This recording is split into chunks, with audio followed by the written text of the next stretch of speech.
नमस्कार मंडळी, श्री स्वामी समर्थ।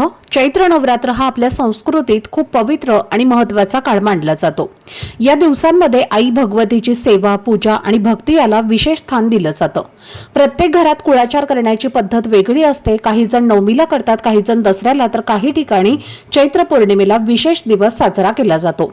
आणि या सगळ्या परंपरेमागे एकच भावना असते, ती म्हणजे आपल्या कुळदेवीची श्रद्धा आणि कृतज्ञता।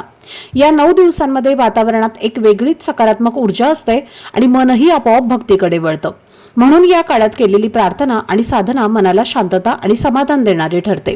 प्रत्येकाने आपल्या परीने, आपल्या पद्धतीनुसार या दिवसांचा अनुभव घ्यायचा आहे आणि या पवित्र वेळेचं महत्त्व साधून, कारण हे दिवस फक्त सण नाहीत, आपल्या श्रद्धेशी जोडून घेण्याची एक सुंदर संधी असते।